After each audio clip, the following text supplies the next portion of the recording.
Hello അസ്സലാമലൈക്കും. നമ്മുടെ നോമ്പൊക്കെ ഇങ്ങനെ എത്തിയില്ലേ? നല്ല ചൂടുമാണ്. നോമ്പൊക്കെ തുറന്നിട്ട് കുടിക്കാൻ പറ്റിയ നല്ല ഹെൽത്തി ആയിട്ട് നല്ല റിഫ്രഷിങ് ഡ്രിങ്ക് ആയിട്ടാണ് എന്ന് പറയുന്നത്. അടിപൊളി ഒരു ജ്യൂസാണ്. സിമ്പിൾ ആ വീട്ടിലുള്ള എപ്പോഴും ഉണ്ടാകുന്ന രണ്ട് സാധനങ്ങൾ മാത്രം മതി. അപ്പൊ ഇങ്ങനെ ചെയ്യാൻ നോക്കാം.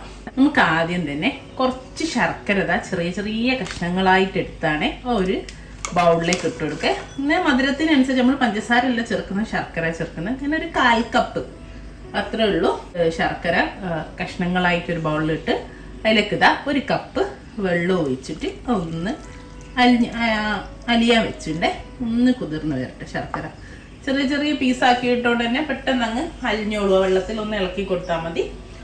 ഒരു 10 മിനിറ്റ് നമുക്ക് ഇതൊന്ന് മാറ്റിയേക്കാം. വേറൊരു ബൗളെടുത്ത് അതിലേക്ക് ഒരു 2 ടേബിൾ സ്പൂൺ അവിലാണ് ചേർത്ത് കൊടുക്കുന്നത്. ഇവിടെ കുറച്ചധികം ഇളനീർ വെള്ളം എടുത്തിട്ടുണ്ട്. ഇളനീർ വെള്ളം അതിൽ നിന്ന് കുറച്ചൊന്ന് എടുത്ത് ആ അവിലൊന്ന് കുതിരാൻ വെക്കാം. ബാക്കി ഇളനീർ വെള്ളം നമുക്ക് ആവശ്യമുണ്ട്. അളവൊക്കെ ഞാൻ പിന്നെ പറയാം. ജ്യൂസ് ജാർ എടുത്ത് വെച്ചിട്ടുണ്ട്. അതിലേക്ക് നമ്മളിതാ നേരത്തെ കണ്ടോ ചെറിയ ചെറിയ കുഞ്ഞു പീസുകളൊക്കെ ഉണ്ട്. അത് കുഴപ്പമില്ല, നമ്മൾ ബ്ലെൻഡ് ചെയ്യുമ്പോൾ അങ്ങ് അടിഞ്ഞോളൂ. അപ്പോൾ നമ്മൾ ശർക്കര വെള്ളം നമ്മൾ ജ്യൂസ് എടുത്തിന് ജാറിലേക്ക് ഒഴിച്ചു കൊടുക്കും. അതിൻ്റെ കൂടെ 1 കപ്പ് ഇളനീർ വെള്ളം കൂടെ ചേർത്ത് കൊടുക്കുന്നുണ്ട്. ഞാൻ ചേർത്ത് കൊടുക്കുന്ന ഇതിലേക്ക് ഒരു നുള്ളു ഉപ്പ്, കുറച്ചേ ചേർക്കാവേ, വെള്ളം പുളിയൊന്നും ഇല്ലാതിരിക്കാൻ വേണ്ടി. ഇതൊന്ന് നന്നായിട്ടൊന്ന് ബ്ലെൻഡ് ചെയ്തെടുക്കാം. നമ്മൾ ശർക്കര വെള്ളവും ഉപ്പും പിന്നെ ഇളനീർ വെള്ളവും ഞാൻ ജസ്റ്റ് ഒന്ന് രണ്ടും കൂടെ ബ്ലെൻഡ് ചെയ്തെടുത്തിട്ടോ. അപ്പോൾ ഇതേ നമുക്ക് ഇവിടെ മാറ്റിയേക്കാം. ഇനി നമ്മൾ ജ്യൂസൊക്കെ ഒഴിക്കുന്ന 2 ഗ്ലാസ് എടുത്ത് വെച്ചിട്ടുണ്ട്. അതിലേക്ക് നമ്മൾ നേരത്തെ ഇളനീർ വെള്ളത്തിൽ കുതിർത്ത് വെച്ചുള്ള അവിലില്ലേ, അത് നമുക്ക് വേണ്ടിയ അളവിനനുസരിച്ച് ചേർത്തി കൊടുക്കാം. ഞാനിപ്പോൾ 2 സ്പൂണ് ആ വെള്ളം കൂടെ ചേർത്തിട്ടാണ് നമ്മുടെ ഇളനീർ വെള്ളവും അവിലും ചേർത്തി കൊടുക്കുന്നത്. ഞാൻ നമ്മളെ ഇളനീർ വെള്ളമല്ലേ നമ്മൾ അടിച്ചൊക്കെ എടുത്ത് നമ്മൾ ചെറിയ ചെറിയ പീസാക്കിയിട്ട് അതിലുള്ള ഇളനീർ പീസുകൾ കാമ്പ് ഫ്ലഷ് കട്ട് ചെയ്ത് വെച്ചിട്ടുണ്ട്. ഇത് ഞാൻ ഒരു 2 സ്പൂണ് ഇതിലേക്ക് ചേർത്തി കൊടുക്കാം. ഓരോ സ്പൂണായാലും കുഴപ്പമില്ല, ഒന്ന് കടിക്കാൻ വേണ്ടിയിട്ടാണ്. ഇതിനൊന്നും പ്രത്യേകിച്ച് അളവില്ല കേട്ടോ, നമുക്ക് ഇഷ്ടമുള്ളതിനനുസരിച്ച് ചേർത്തി കൊടുക്കാം. ഇനി നമ്മൾ നേരത്തെ അടിച്ചു വെച്ച ജ്യൂസ് ഒഴിച്ചിട്ട്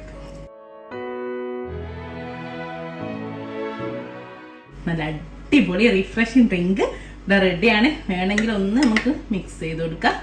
ഇനി ആവശ്യമുള്ളവർക്ക് ഇതിലോട്ട് ആവശ്യത്തിനനുസരിച്ച് ഐസ് ക്യൂബ് ചേർത്തി കൊടുക്കാം. ആവശ്യമുള്ളവർ മാത്രം ചേർത്തിയാൽ മതി, ഒരു നിർബന്ധമില്ല. കാരണം നോമ്പൊക്കെ ആണല്ലോ. പക്ഷെ ഒന്നൊന്നര ടേസ്റ്റ് കേട്ടോ ഈ ഒരു ഡ്രിങ്കിന്.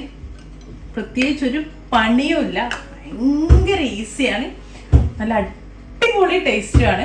എല്ലാവരും ഒന്ന് ട്രൈ ചെയ്ത് നോക്കണം കേട്ടോ. നമുക്ക് വീട്ടിലുള്ള സാധനങ്ങൾ മാത്രമേ ഇതിൽ ഉപയോഗിച്ചുള്ളൂ, വേറെ ഒന്നും എക്സ്ട്രാ ഉപയോഗിച്ചില്ല. അപ്പോൾ നല്ലൊരു ഹെൽത്തിയാണ്. നമുക്ക് ഭയങ്കര ഒരു എനർജി ഫീൽ ചെയ്യും ഇത് കുടിച്ചു കഴിഞ്ഞാൽ. ഇത് ചെറുതായിരുന്ന സമയത്ത് ഉമ്മാൻ്റെ ഉമ്മയും ഉണ്ടാക്കുമായിരുന്നു. നോമ്പിൻ്റെ സമയത്ത് നമ്മൾ കുട്ടികളായ സമയത്ത് എനിക്കിപ്പോഴും ഓർമ്മയുണ്ട് ഇതിൻ്റെ ടേസ്റ്റ്. അപ്പോൾ ഉണ്ടാക്കി തരിക നമ്മൾ നോമ്പെടുത്താലൊക്കെ എപ്പോഴും ഉണ്ടാക്കുന്നൊരിതായിരുന്നു. അപ്പോൾ ഇനി പ്രത്യേകിച്ച് പേരൊന്നുമില്ല, പേരൊക്കെ നിങ്ങൾക്ക് എന്ത് വേണമെങ്കിലും വിളിക്കാം. പക്ഷെ അടിപൊളി ഡ്രിങ്കാ. എല്ലാവരും നോമ്പിന് ഉണ്ടാക്കണം കേട്ടോ. നിങ്ങൾ ഒരു പ്രാവശ്യം ഉണ്ടാക്കി നോക്കൂ, നിങ്ങൾ ഡെയിലി തന്നെ ഉണ്ടാക്കും. കാരണം വേറെ പണികളൊന്നുമില്ല, ഈസിയാണ്. അപ്പോൾ ഇൻഷാ അല്ലാഹ് ഇതുപോലത്തെ നല്ല നല്ല വീഡിയോ ആയിട്ട് നമുക്ക് വീണ്ടും കാണാം. Thank you.